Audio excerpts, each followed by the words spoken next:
وعلمنا ما ينفعنا وزدنا علما يا رب العالمين.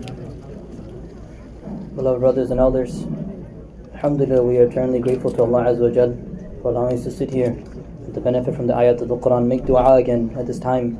Ya Allah, from the barakah of the Quran, give me my hajat that I need in this life and hereafter. May Allah Azza wa Jal grant to all of us, inshallah ta'ala. We began yesterday about this Mubarak, blessed dua in Surah Taha, dua of Sayyidina Musa alayhi salam. When Sayyidina Musa alayhi salam, and I request everyone, inshallah, if you're going to listen, please come forward, inshallah, so that we can fill up all the gaps.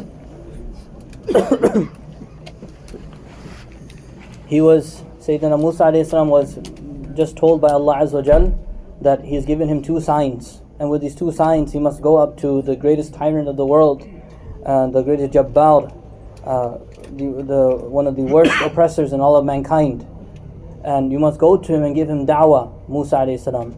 And again, Musa alayhi salam, again we talked about yesterday about his relationship with Fir'aun. That was like his foster father, and he also committed a crime, and you can imagine how difficult of a situation it was.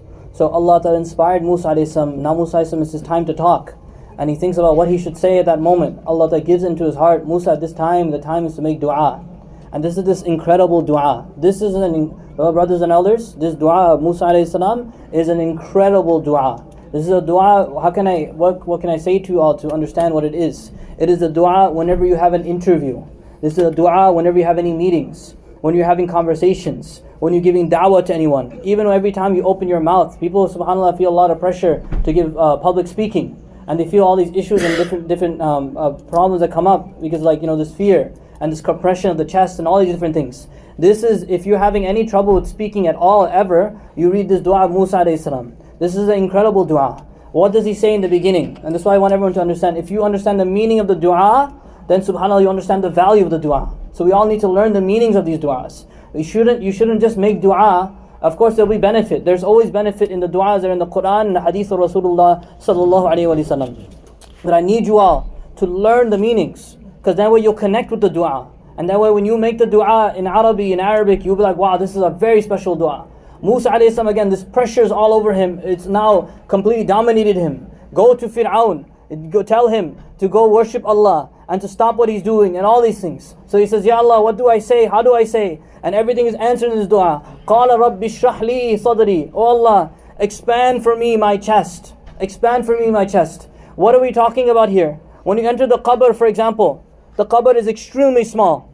It's extremely small. May Allah Azza wa Jal make our qabr as wide as the eye can see, and grant nur for us in the qabr, because there's nothing else to help us except our good deeds, beloved brothers and elders and sisters in Islam.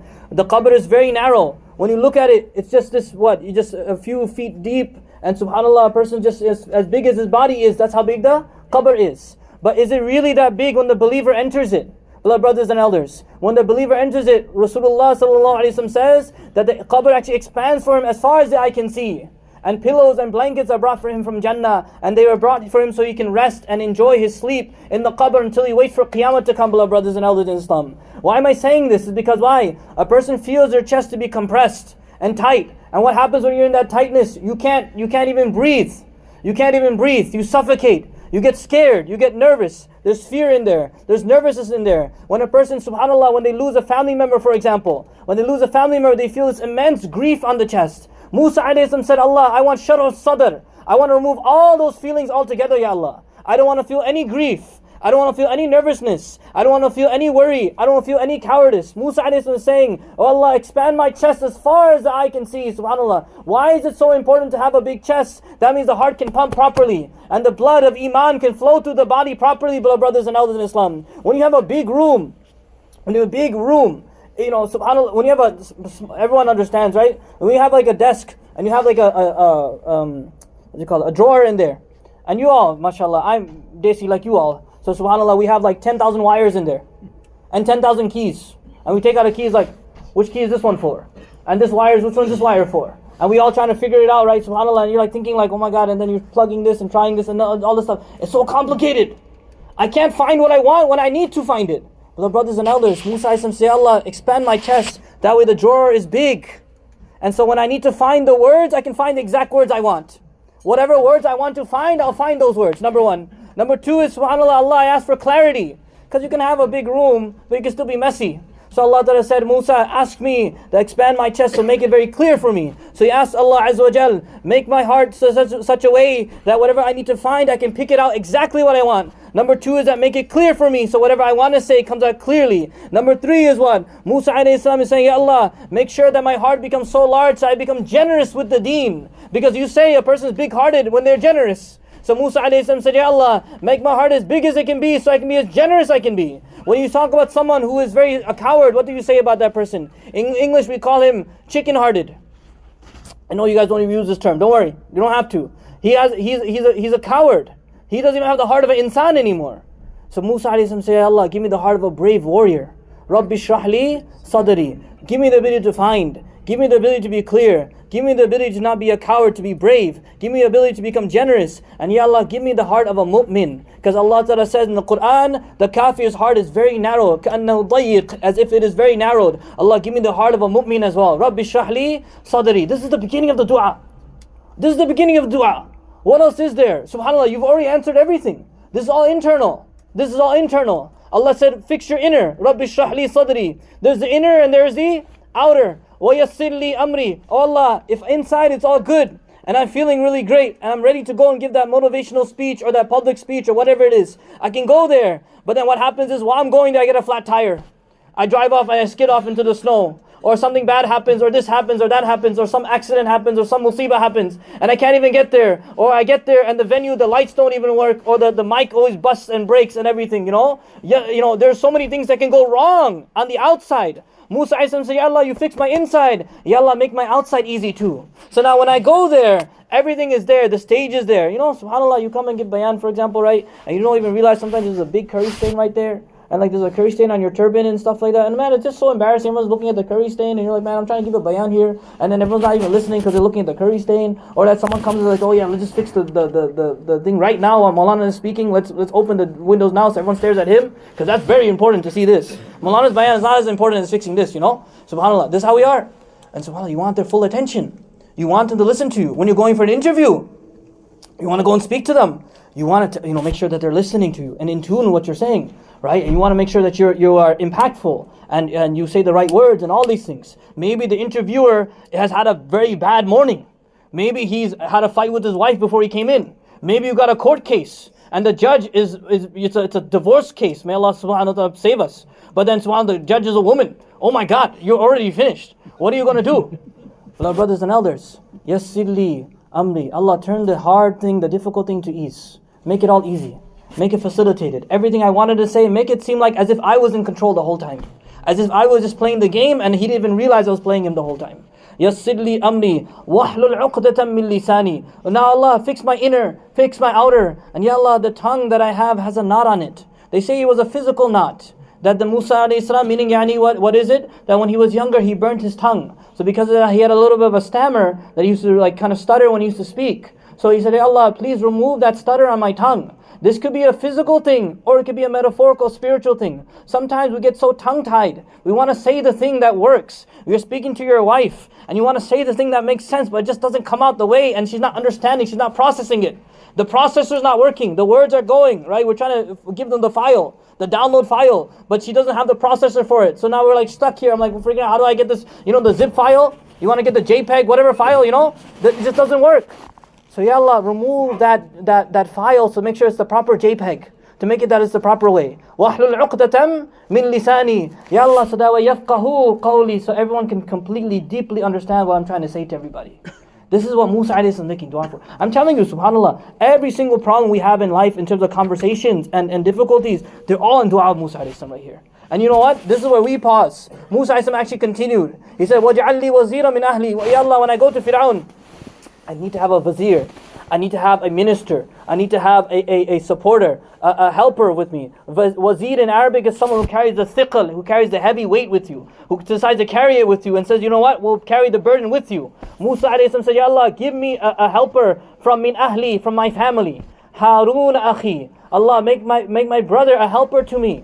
Make my brother a helper to me. I want to remind everyone the value of family. It's very important. It's very important. We spoke about it briefly yesterday. I want you to understand that your family, your brothers, your sisters are the ones who grew up with you. And they know you. And they know your mother and they know your father. They probably, if they're older than you, they know them longer than you even knew them. And they're actually the greatest asset you have in this world. You can change friends. You can change, this or that. But you cannot change family, brothers and elders. And if you decide to become in tune with them, number one is the hadith of Rasulullah sallallahu alaihi wasallam in Deen. We must be good to our family. It's an obligation in Islam. Siratul Rahim, you must connect with your family members. Number one. Number two is that Allah is telling us that the one who can help you out the most is your brothers and sisters back home. If you give them a chance. If you give them a chance. We unfortunately, and again, it's picking up the Desis just because I know us, right?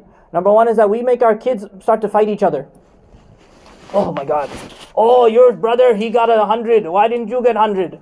Right? Oh, he became doctor. What is wrong with you? Oh, look at this one. He's such an outstanding student. Why are you not outstanding? Why are you a loser? Or then we compare him to the cousin. Oh my God, the cousin one is the worst one. Your cousin. Beta, kya hua? Aapka cousin to doctor ban gaya. Ab to kya hua? Right? What happened to you? Tumne kiya. Right? This is what we do, right? This is how we make them. We make them fight each other. We make them have aggression towards each other. We say that, oh yeah, your sister did this.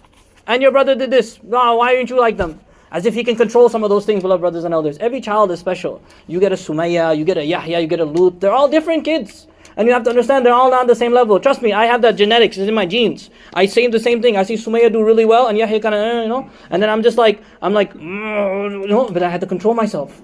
Because I don't want them, when they get older, to have a fight over their father's inheritance. Because that stuff happens.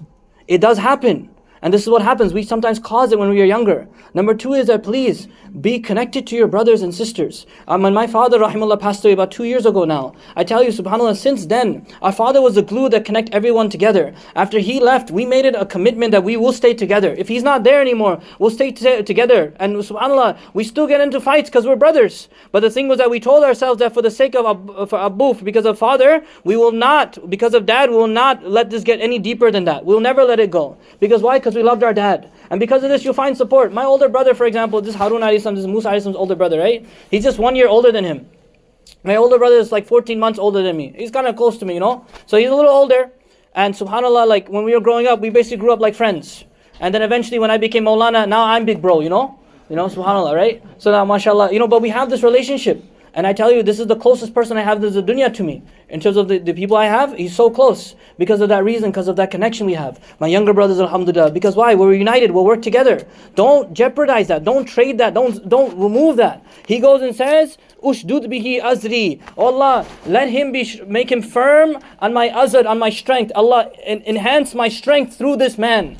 Izar, your lungi, right? It's your loincloth, the thing that you wear over here. This, he said, Ya Allah, make him firm on me, that my strength, the word is izar. It is the part which is concealing of you. Oh my beloved, oh Allah, please make my beloved brother someone that conceals me.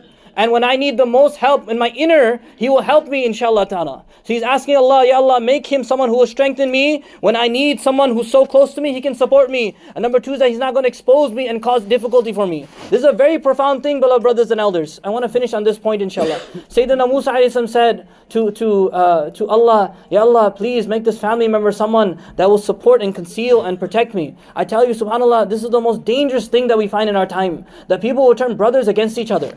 People will turn brothers against each other. People will turn cousins against each other. Why? Because why? And I tell you, may Allah protect our sisters. I just tell you as sisters, please do not become the person that will turn one brother against another brother because the brother's wife said something against you. This happens so many times. Where a sister was disrespected by the wife of another brother, like of the wife of the brother. And then she goes and says to her own husband, are you going to let him say that about me? And then now this guy is put in a very weird position. What is the position here? He's a man, he has a wife, he must defend his wife. I mean, you have to, right? This is like the thing. But you're going to disrespect your brother? And I'm telling you, subhanAllah, this is such a problem that I had a call from one Maulana and his brother at 12 a.m. in the morning. They were calling because why? Because one wife said something to another wife, and that wife said something to the husband Maulana, and this is a alim. He studied from our madrasas. You have to understand. He studied from our madrasas. And this is the thing, like he goes and he calls the brother at the night time, he starts calling him all the worst names and the evil names and the horrible names and most disgusting names. He's like, how dare you? And he's like, listen, women always talk to each other. Can we just relax? It's 12 a.m. in the morning, man. What's wrong with you? You know, I tell you this because why? Because it's not obvious. It's not obvious. I told my wife, because I prepare my bayan with her, so I told her I'm going to talk about this with sisters. She said, it's very easy. Just do insaf. Just do insaf. Be just. I said, justice? Justice? You want to be just? How are you going to be just? This is such a complicated matter. But this is what happens. Then one sister will talk to another sister and then cause this conflict between brothers. And wallahi, you never forget it. Those brothers for 3 years did not forgive each other. For 3 years, they didn't even bother. And he's a person who studied in our madrasas. He said, I can't let it go. I'm so angry. I said, Bas, because why? Because when he asked his own wife, did you say such things? She said, no, I didn't say anything. So he said, your wife is a liar. Ajib. And then it just gets worse and worse and worse. I tell you, subhanAllah, beloved brothers and elders, never let anything get between you and family. Never let anything get between you and family. If someone says something, you have the right as a husband to defend your wife, but verify and clarify and sit down with him. It happens all the time. Trust me. It happens all the time. It happens in our house. It happens in other people's houses. It happens. We don't let it get bigger than it's supposed to be. Keep it under control. Because at one time, this person, subhanAllah, was the same guy when I was younger. We used to wrestle and fight with each other. Now we have wives and we have children and we have different houses. Why are we going to change that relationship that we had? I always remember it. I'm never going to forget when we were little kids how we used to play. But we just became older. We're just older kids and we're still kids, May Allah grant us understanding. Don't jeopardize that. Make dua to Allah Ta'ala, Allah to save us, that we don't ever turn against our families, and that we work together with our families, inshallah Ta'ala. And please, inshallah, if you ever hear anything about your own brothers and the people that you grew up with, talk to them. Speak with them, communicate with them, be nice. Don't just jeopardize the relationship. Because again, it's going to hurt, right? Now Musa alayhi, the last thing that he says is, أَوَ أَشْرِكْهُ فِي أَمْرِي. Oh Allah, make him a vizier, my brother Harun, strengthen him with me, and then Ya Allah, make him participate, make him a partner in me, in my command. And he said basically, Ya Allah, make him a Nabi too. This is what he said here. He said, Allah, make him Wazir, make him Harun, my brother, and Ya Allah, make him fortify me and strengthen me, and Ya Allah, make him a Nabi as well. And Allah answered all those du'as for him. May Allah grant us tawfiq, inshallah. We'll continue again tomorrow, inshallah. There's one more part of this. Inshallah, we'll continue tomorrow. May Allah Azza to protect us and save us, inshallah ta'ala. Inshallah, we're going to do Yasin Khatam now, right? Sorry? Inshallah ta'ala. So we kindly request everyone can grab Surah Yasin, inshallah ta'ala, and recite, and then we'll make dua for Azim by his father-in-law, inshallah ta'ala.